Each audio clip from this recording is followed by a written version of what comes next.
Alright, so I've been waiting for a long time to put this exhaust on the car. I did some work polishing it, as you've probably seen in the other videos. And of course I wanted to put it right on the car when I was finished cleaning it up and polishing it, but the order of operations needed to be that I had to drop the fuel tank and I had to drop the rear differential for the bushing kit, and I had all that stuff to do, so that means I would have had to put the exhaust back on later. So I didn't want to have to put it on, take it off, put it on. So now is the time I actually get to put the new exhaust on the car. So I'm very excited about this. I've been waiting for a nice morning, nice temperatures, nice everything, so I can enjoy this nice little project. And so here I am just laying out all the pieces the way they go. They are side specific. Obviously the tailpipes go in the middle there and then branch out on each side, and then you have the catback pieces with the hangers on them, and those do have a special orientation to them, and it is kind of unique. Each exhaust system goes on a little bit different. Sometimes it's better to put the exhaust on the hangers, sometimes it's better to fit it together and try to put it all up as one piece and then put it on the hangers. So it just depends on what specific application you're doing. I tried a little bit of each this time. It did seem to be better to get it lined up on the front of the catback first, and I'll show you why. But this is the kit all laid out. This is the Borla Stinger or Borla S-type kit, and I really like this. It's the same one I have on my orange Terminator, and this is just where it's going to go, up underneath here. And so you can see everything's ready for it, and I've been doing all the bushing kits and everything to get it prepped and ready. So here's the problem though. The X-pipe comes back here, and these pieces go onto the X-pipe. Now the problem with Borla is they make these pieces way too small. You can see how the cup has to be perfectly flat on there or it's going to leak. You move it just a little bit one direction and it's going to split there and it's going to have an exhaust leak. And I really hate that Borla does this, because that's how my orange Terminator was. I had to be very careful with it. They make inserts that you can put in there, and I was going to buy those, but it did look like this BBK X-pipe matched up better, but when I got down to it, it doesn't. So I just had to make sure to put those pieces on first. So what I wanted to do was clean this out, and if you look inside here, you're going to notice I already wiped the inner rim clean, but look at all that oil, all that gunk in there.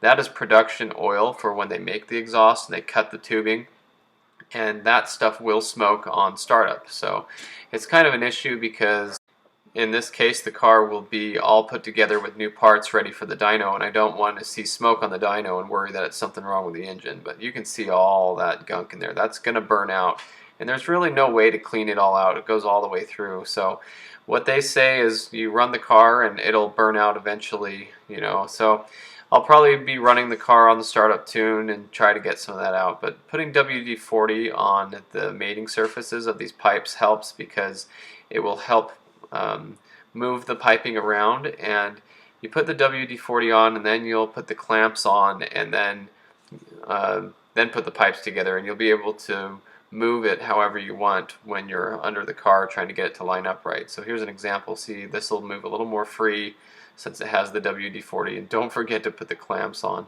Now a little side note, these clamps, the band ones, are actually different sizes, so don't get them messed up. I messed up and I put the bigger clamp towards the front of the catback, and it wouldn't tighten down all the way.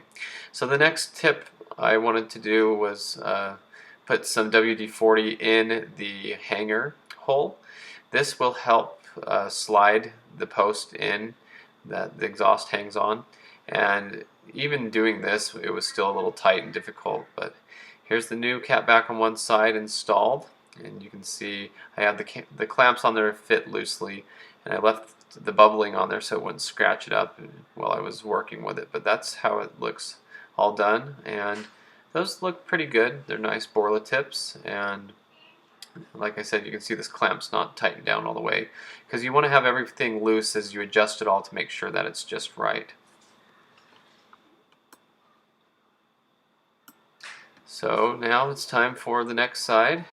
And this side actually went on a lot easier than the driver's side, and it was mostly the catback to X pipe part that was the problem on the driver's side.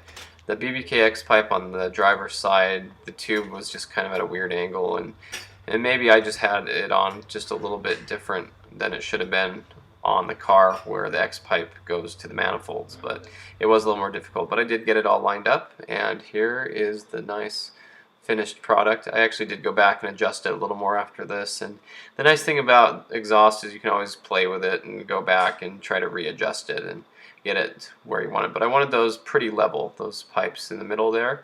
I wanted those pretty level because that's how it should look. So I'm really excited to fire this thing up and hear it. But first we have to get to the next order of business, which is taking the chip out of the ECU.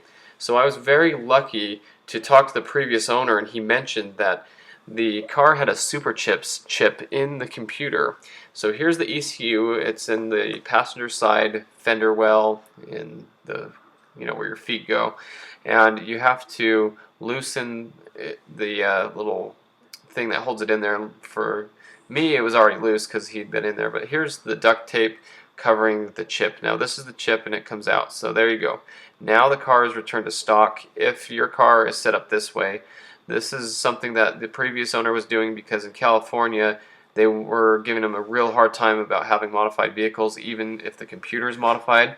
So he had his tune on one of these chips where he could just plug it in like this and have the car tuned for the Port of Eaton, and then he'd go drive to have it registered and inspected, and he would actually pull the chip out in the parking lot so that the car would return to stock so that they wouldn't give me trouble.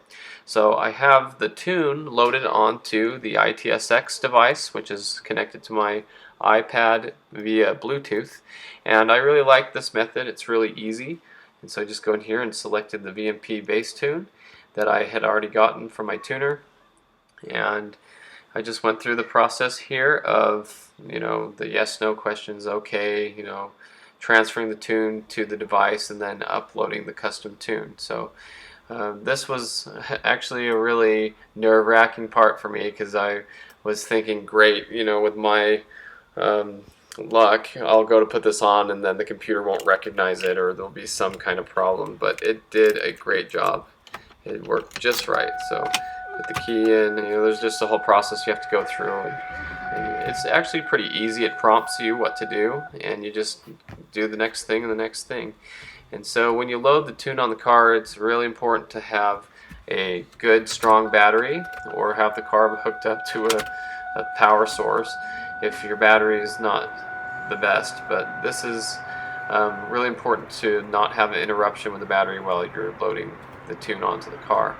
And so when you load the tune, you can see it has those dots on the miles, and the radiator fan should turn on for this process, and it did, so you can hear it.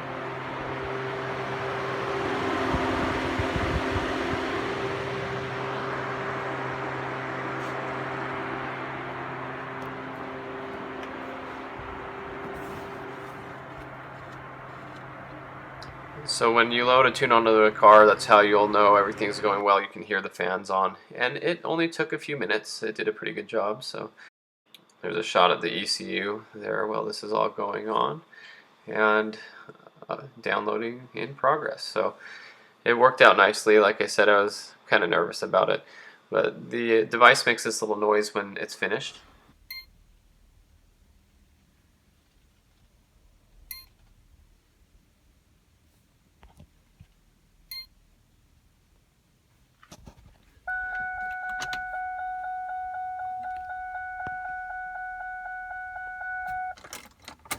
And we are good to go. So the next thing I wanted to do was put the ECU back where it goes, and to do this I wanted to clean it up a little bit. It had this duct tape on it to cover up the chip, which is good. I'm glad the previous owner did that, but I thought it'd look a little bit better with electrical tape.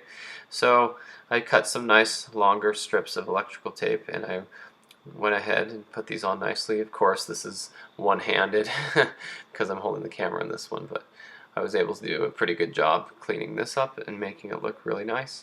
And I put a couple strips on the sides too to keep it all clean in there so that we don't get dust or anything. Now something that you might think is nerdy or not, I found the little gold screw that holds this clamp on. So I was actually pretty happy about that.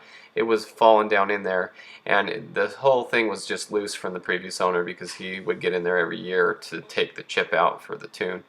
For the inspection. So anyway, I just wanted to go ahead and get that all cleaned up, and I was really happy to put this back together because I started the project, if you remember, by taking all this interior trim out so I could get the code off the ECU to send it into my programmer, my tuner, and have him write me a tune. So I needed that information, and so this has all been apart in pieces, and I've been wanting to put this all back together. So it goes back pretty nice, and obviously the previous owner's been in here every year, so it's nice and loose and fits back together actually a lot easier than it would stock. So anyway, just putting the interior back together made me pretty happy.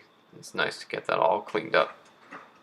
So now moving into the engine bay, the next thing I need to do is run power for, this is the power wire that goes to the new controller in the trunk. And I have some hose here that I wanted to slide over the power wire because it goes through the firewall in a spot where the grommet's been moved here, where the previous owner had run the fans for the heat exchanger. And so I didn't want that to be rubbing on the wire. So you can see here on the inside, when I was finished, I have the wires for the heat exchanger fans zip tied nicely to the whole assembly with that piece of hose going through the firewall there, so that will protect all the wires from getting cut or rubbing holes through them as the car drives. And the next thing I bought was one of these. It's actually a marine use piece, and this is a new battery connection.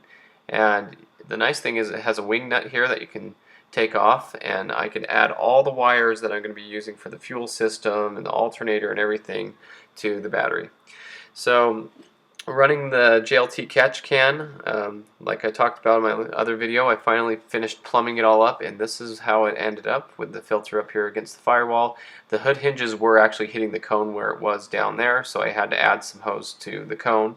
And when you close the hood here, you can see that it has perfect clearance, and that cone is not going to be disrupted, and it will be easy to service. So this is the update on the car. Just need to add power to the pumps, and basically it'll be ready for startup. I'll have a whole bunch of little things to look over, make sure it's not leaking fuel or anything when I turn the key and get the regulator working and everything. So it's almost ready to start up. I'm pretty excited about it. Of course, I'm nervous as well. This has been a pretty big project, and I just want to make sure that everything's done right. And so far, it's looking pretty good. So stay tuned for more videos on the build and my other Mustang stories, and hopefully we'll have a good startup video here coming soon.